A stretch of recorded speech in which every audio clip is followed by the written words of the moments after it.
अस्सलामुअलैकुम। अब आप भी अपने घर की तमाम कैंचियों को सस्ते और आसान तरीके से इसकी धार को तेज़ कर सकते हैं, वो भी बिल्कुल घर में बैठकर। बिल्कुल भी आपको बाज़ार जाने की ज़रूरत नहीं पड़ेगी। जो लोग हर छोटी चीज़ के लिए बाज़ार जाना जिन्हें पड़ता है, उनके लिए मैं बहुत ज़बरदस्त टिप्स लेके आई हूँ। आप लोग अपने घर के औज़ार, अपनी घर की कैंचियों को किस तरीके से साफ़ कर सकते हैं और उनको किस तरह से शार्प बना सकते हैं।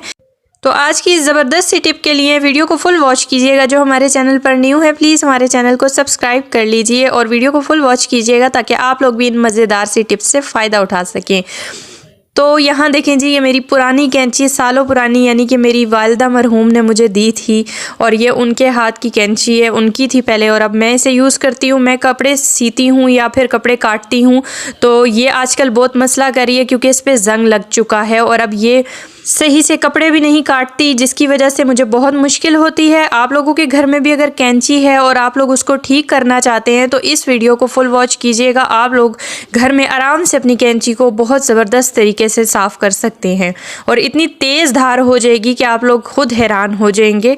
तो यहाँ इस कैंची की कंडीशन आप लोगों के सामने है। ज़ंग की वजह से ये काम भी नहीं कर रही। तो अभी मैं पेचकस की मदद से इसका पेच खोल रही हूँ ताकि हम लोग बहुत आराम से इस कैंची को ठीक कर सकें। पेच मैंने खोल लिए हैं दोनों तरफ से। आप लोग इस तरह से खोल लें और जब पेच जो हैं वो भी, उस पर भी ज़ंग लग जाता है तो कैंची जो है वो बिल्कुल भी नहीं चलती।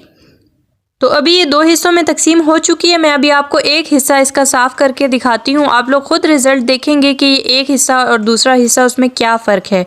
कोई भी पुराना कपड़ा बिछा रही हूँ क्योंकि इसके ऊपर से जो गंद उतरेगा तो वो नीचे गिरेगा, तो इसलिए मैं ये दो हिस्से आपके सामने मैंने रख दिए हैं। अब जो मैं चीज़ इस पर अप्लाई करूँगी, दो चीज़ें हैं जो कि आप लोगों के घर में होनी बहुत ज़रूरी हैं। आप लोग अपने घर के सारे काम इन दो चीज़ों से बहुत आराम से कर सकते हैं। एक है सिरका, ये मैं 1 चम्मच सिरका यहाँ बाउल में डाल रही हूँ, और दूसरी चीज़ है बेकिंग सोडा। आप लोग क्या करेंगे, ये दो चीज़ें घर में मंगा कर रख लें, हर वक्त होनी चाहिए। आप लोग किसी भी ऐसी चीज़ को जिस पे ज़ंग लगा हुआ हो या फिर वो गंदी हो बहुत, तो आप लोग इस तरीके से उसको साफ़ कर सकते हैं। बहुत आराम से साफ़ हो जाती है। आप लोग इस रेमेडी को ज़रूर ट्राई कीजिएगा और इस तरीके से कीजिएगा जिस तरह से मैं बता रही हूँ, तो आप लोगों के बहुत मुश्किल काम आसान हो जाएंगे। इन दो चीज़ों को 1-1 चम्मच मैंने डाल लिया है और अच्छे से मिक्स कर रही हूँ। इस एक कैंची के लिए हमारे लिए ये चीज़ 1-1 चम्मच बहुत होगी। तो अभी मैं इनको मिक्स करके, और ये हमारे पास है जी रेगमार। मैं रेगमार की मदद से साफ़ करूंगी। आप चाहें तो बर्तनों वाली जो स्टील की तारें होती हैं उससे भी कर सकते हैं, लेकिन रेगमार बहुत ज़बरदस्त चीज़ है। आप लोग इससे करके देखिएगा, मिनटों में आप लोगों का काम आसान हो जाएगा। तो यहाँ देखिए जी, मैं इसको रेगमार से आपके सामने अभी इसके ऊपर लगा कर रगड़ूंगी, तो जितना भी उसके ऊपर ज़ंग है वो इस रेमेडी से फौरी उतरना शुरू हो जाएगा। अगर कैंची पे ज़ंग लग जाए तो वो उसकी धार भी ख़राब हो जाती है और वो कपड़े भी नहीं काटती और बहुत मुश्किल से खुलती और बंद होती है। तो आप लोग अगर इस तरीके से उसको साफ़ करेंगे घर में ही, आप लोगों को कहीं बाज़ार जाने की ज़रूरत नहीं पड़ेगी। आज के बाद, इस वीडियो को देखने के बाद, आप लोग अपनी हर चीज़ को घर में खुद साफ़ कर लिया करेंगे बहुत आराम से। तो ये देखिए, जैसे जैसे मैंने इसके ऊपर ये लगाया और रगड़ना शुरू किया है, देखें इसका मैल कुचैल, ज़ंग जो भी है, सब कुछ इसके ऊपर से कैसे आराम से उतर रहा है। तो मैं बहुत अच्छे तरीके से इसको उतारूंगी। अभी आपको उतार कर इसका रिजल्ट भी दिखाऊंगी कि इसका एक हिस्सा कैसा लग रहा है और दूसरा हिस्सा कैसा है। तो अभी आप देख सकते हैं कि सिर्फ 2 से 3 मिनट मैंने इस पर रेगमार मारा है और ये रेमेडी इस पर अप्लाई की है और इसका रिजल्ट आप लोगों के सामने है। ज़ंग लगा हुआ था, ज़ंग बहुत आराम से नहीं उतरता किसी भी चीज़ से, लेकिन इस रेमेडी से ज़ंग कितने आराम से उतर गया है। दोनों चीज़ें आपके सामने हैं। मैंने ये 2 हिस्से इसीलिए किए थे कि मैं एक हिस्सा साफ़ करके आपको दिखा सकूँ, ताकि आप लोगों को इस चीज़ का एतबार हो जाए कि आप लोग बहुत सारे काम घर में आराम से कर सकते हैं। और ये देखिए जी, ये बिल्कुल नई लग रही है, बिल्कुल साफ़ सुथरी हो गई है और इतनी चमकदार हो गई है। सिरका जो है ना, वो एक शाइन पैदा करता है लोहे स्टील की चीज़ों के अंदर, और इसके अंदर से जितना भी ज़ंग है वो ख़त्म कर देता है। तो अभी मैं ये दूसरे हिस्से पे भी अप्लाई कर रही हूँ और दूसरा हिस्सा भी इसी तरह से साफ़ कर लूँगी।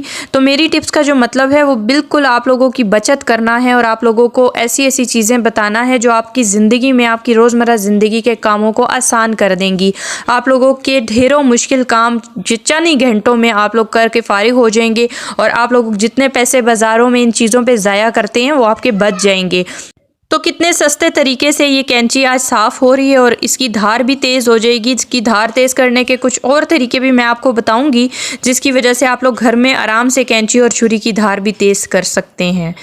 तो ये देखें जी, जैसे ही मैंने अप्लाई किया इसके ऊपर फ़ौरन से इसका ज़ंग उतरना शुरू हो गया। ज़ंग उतरना कोई आसान नहीं होता, लेकिन इस रेमेडी को आप लोग जिस भी चीज़ पे अप्लाई करेंगे उसका ज़ंग जो है वो थोड़ी ही देर में उतरना शुरू हो जाएगा। और रेगमार बहुत अच्छी चीज़ है, इससे चीज़ें बहुत अच्छे से चमक जाती हैं।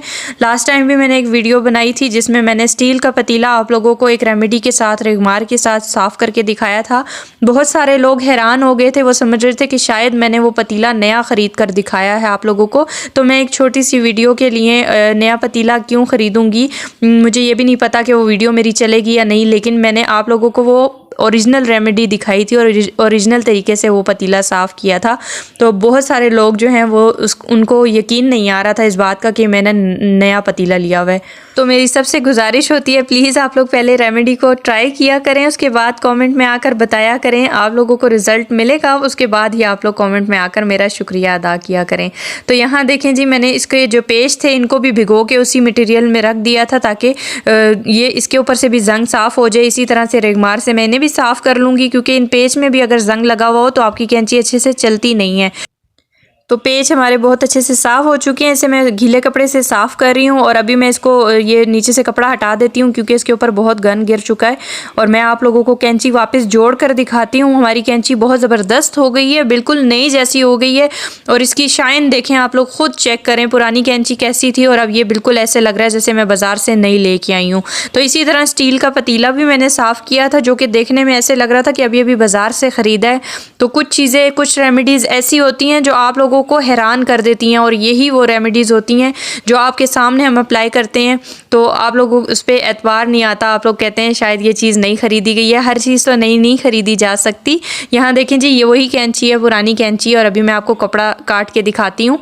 ट्रिपल फोल्ड किया हुआ है मैंने ये कपड़ा, और ये देखें कितने आराम से ये कपड़ा कट रहा है। बहुत मोटा कपड़ा मैंने करके काट के दिखाया आपको। मेरी कैंची बहुत ज़बरदस्त हो गई है।